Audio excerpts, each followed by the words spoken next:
أما بعد فأعوذ بالله من الشيطان الرجيم. بسم الله الرحمن الرحيم. إن الله عالم غيب السماوات والأرض إنه عليم بذات الصدور. هو الذي جعلكم خلائف في الأرض فمن كفر فعليه كفره ولا يزيد الكافرين كفرهم عند ربهم إلا مقتا ولا يزيد الكافرين كفرهم إلا خسارا. دی آیاتن مبارکو کی دا اللہ تعالی صفات ذکر کی او بل د انسان د عمل جزا د عمل بدلا انجام بسره وزي دا غي تذکرہ اللہ تعالی کی او بیا باقی آیاتونو د دې رکوع کې بد الله د یووالي دلائل پیش کوي د توحید دلائل به الله تعالی ذکر کوي. ان الله عالم غیب السماوات والارض، بیشک الله تعالی عالم دی په غیب د اسمانونو د ځمکې، په پټو سیزونو د اسمانونو د ځمکې. بیشک الله تخکار دی ټول هاغه سیزونه چې زمنګ نه پټ دي، زمنګ نه غیب دي. د الله په نسبت باندې ښکارا او پټ دانشتا، بلکې صرف ښکارا، صرف مشاهده او معاین. دا غیب چې وي پټ چې وي نو دا د مخلوق په نسبت باندې پټ وي. نو ذکر گئی اے انسانانو دا تاسو ته چې څومره معلوم دي دا هم الله ته معلوم، او استازو نه چې سب پټ دي دغه ټول هم الله ته معلوم دي، الله په عالم دی.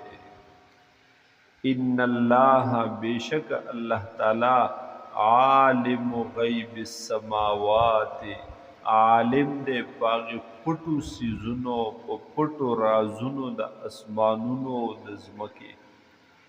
انه علیم بذات الصدور، بیشک دغه الله دغه رب عالم دے پوه دے بذات الصدور پاغی خاوندانو د سینو باندې.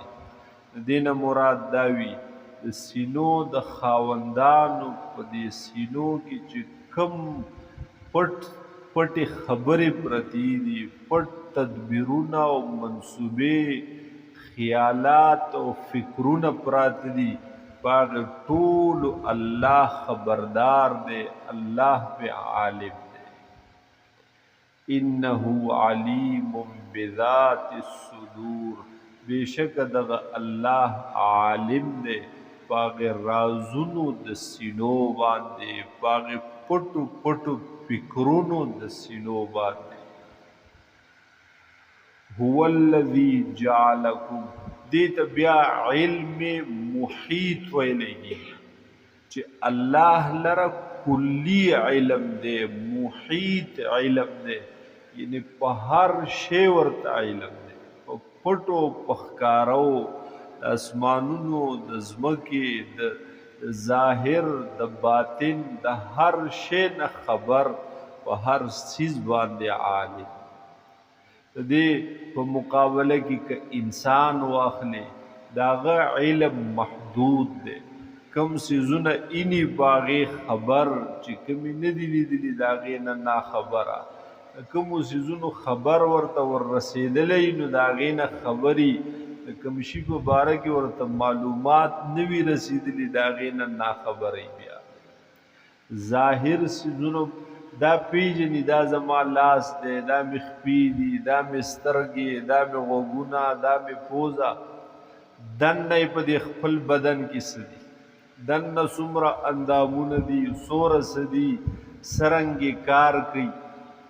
نو د هغه ټولو پټو اندامونو نه بیا ناخبره د هغې څه معلومات ورته نشته. نو د هغې خپلو پټو اندامونو نه هم ناخبره، نو د بل د هغې نه به بیا څه خبر شي، په هغې باندې هم بیا ناخبره. او الله ته علم په هر پټ او ښکاره باندې دی. هو الذي جعلكم خلائف فی الارض. یو کس اعتراض کولو داسې چې تکه توره تیارۍ په شپه کې یو څیز څنګې به دا لیدل شي چې خدای پاک نه یو شی په توره تیاره کې هم نشي پټېدلی، په توره تیاره کې هم دا څیز خدای پاک د ظاهر دی او ښکاره دی. نو واقعي هیڅ شی دې نشي پټېدلی، که په رڼا کې او که په تیاره کې. نن سبا داسې کیمرې، داسې آلات راودي دي چې په رڼا کې هم ستا هغه پوره حالات راخلي، ریکارډ کړي، او په توره تیاره کې درله هم راخلي. داسې کیمرې، داسې سی سی ټي وي کیمرې چې په توره تیاره کې هم د هغې یو کس چې د لاندې تیر شي د هغه تصویر، د هغه پوره شکل و صورت خلیه دا راخلي. نو چې د انسان جوړ کړی یو آله هغه په توره تیاره کې لیدل کولی شي، نو هغه ذات چې دا انسان هم جوړ کړی هغه ته په تیاره کې څه شی دی ورته نه ښکاري، داسې څنګه کېدلی شي. هغه ته د ځمکې په مینس کې، د ځمکې په خاورو کې پټ شی هغه ترې نه هم پټ نه دی. دغه شان ډېر شی څیزونه لاندې په دې ځمکه کې دفن وي، داسې آلات شته چې بره یې وګرځئ نو سړي ته اواز وکړي چې لاندې دلته څه شی دی، دلته پټ څه شی دی. په جیب کې په بډه باندې پټ د چا سره څه شی داسې دروازې جوړې کړي چې ته تېر شي اواز وکړي چې یاره څه پکې دن نشته. دغه وړوکي وړوکي مشینان، دغه د انسان د لاسو جوړ کړي څیزونه، د هغې نه ستا په جیب کې پټ اسلحه یا پټ نشاور شی هغه نه پټېږي، په بیگ کې پټ څیزونه هغه دې نه پټېږي، په ځمکه کې ښخ څیزونه هغه دې نه پټېږي. نو د الله نه به څرنګې پټ شي. هو الذي، دا الله هغه ذات دی، جعلکم خلائف فی الارض چې تاسو یې ګرځولي یې خلیفګان په ځمکه کې، نائبان، جانشینان په دې ځمکه کې. انسان ته چری مالک د ځمکې نه وي الله، او چې وی ورته نو وي دا نایب دی په دې ځمکه، دا خلیفه دی، جانشین دی په دې ځمکه باندې. ځکه مالک حقیقي دا صرف یو د الله ذات دی. بیا چې انسان ته مالک ویلی کېږي نو په حقیقت کې نه، بلکې دې ته مجازي مالک وي، عارضي مالک یا وقتی مالک ورته، او وقتی ملکیت انسان ته حاصل دی. مستقل او حقیقی ملکیت دا یک یو الله ته حاصل دی. او د انسان په قبضه کې چې څه دي نو دی د دې کې د خدای نائب دی، د الله د طرف نه خلیفه دی، جانشین دی. نور مالک صرف یو د الله ذات دی. وی اس گلستہ کے لاکھوں مالی تھے، سکندر جب اس سے گیا دونوں ہاتھ خالی تھے. دا زمکه یو گلستان دی، یو باغ دی، په لکونو مالیان د دې تیر شوي، مالکان نشته، مالک یو الله. دا سوره چې دي نو دا چوکیداران دي، دا مالیان دي. سکندر بادشاہ چې ته هم تللو نو دواړه لاسه خالی پراته وی شی ورسره نه و، حالانکې په پوره ځمکه باندې حکومت و. لوی فاتح د ځمکې په مخ باندې تیر شوی او خالی لاس دی نه لاړ، یعنی هیڅوک هم مالک هغه نشتی.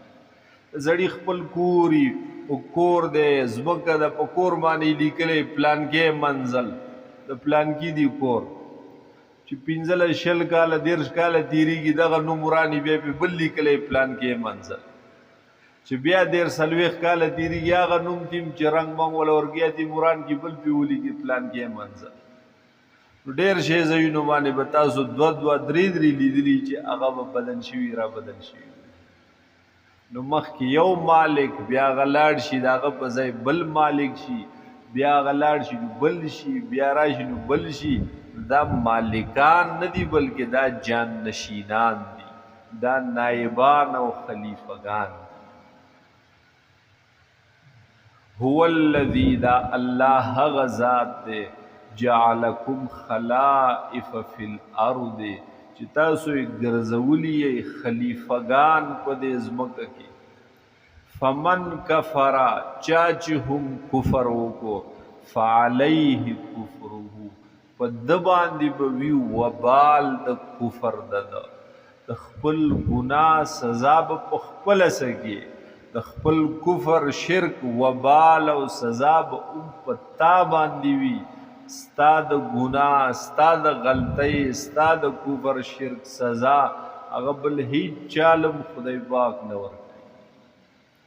فمن کفر فعلیه کفره چا چې کفر وکړو په ده باندې به وي وبال د کفر د ولا یزید الکافرین کفرهم. د دنیا عدالتونه د دنیا هغه احتسابګاهونه هغه ګناه یو کړی یو هغه والټه کول پکې بلو.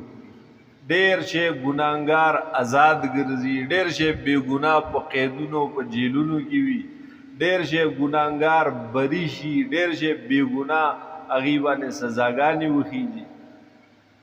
یا د هغې ججانو د قاضیانو نه غلطي وشي، یا ججان او قاضیان پیسې میسي وخوري، یا نور سپارشي رشوتې بډې بډې وخوري. نو ګناه یو کړی و داغي پکې بل او هغه سزا بل نه ورکوي. او د خدای دربار به داسې نه وي، د خدای عدالت به داسې چې چا څه کړي هغه ته به وررسېږي.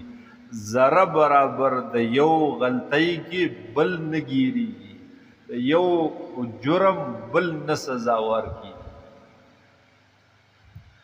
ولا یزید الکافرین کفرهم عند ربهم او نه زیاتوي کافرانو لره کفر د دوی په نزد د رب د دوی الا مقتا مگر غصه د الله. چې سوره یو سړی کفر کې مخې ته ځي دوره ځان ته خدای غصه کوي، سوره په ګناه کې مخې ته ځي دومره د الله غضب لا او د الله غصې له دعوت ورکوي او ځان ته ښه زیاتوي او ډېروي.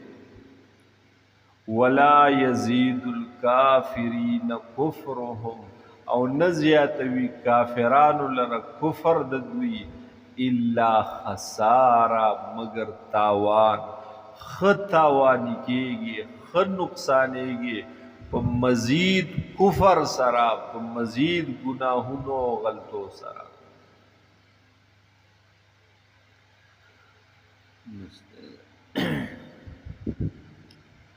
ان الله عالم غیب السماوات والارض بیشک الله تعالی عالم دے په غیب د اسمانونو د ځمکې. انه علیم بذات الصدور بیشک دغه الله عالم دے پاغ رازونو د سینو باندې. هو الذی دا الله غزاد دے جعلکم خلائف فی الارض چې ګرځولی یې تاسو نائبان په دې ځمکه کې. فمن کفر پس چا چې کفر وکړو فعلیه کفره نو په ده باندې به وي وبال د کفر د ده. ولا يزيد الكافرین کفرهم او نزیاتوی کافرانو لر کفر د دوی عند ربهم پنز د رب د دوی الا مقتا مگر غسید الله لرا ولا يزيد الكافرين كفرهم او نزیاتوی کافرانو لر کفر د دوی الا خسارا مگر تاوان لرا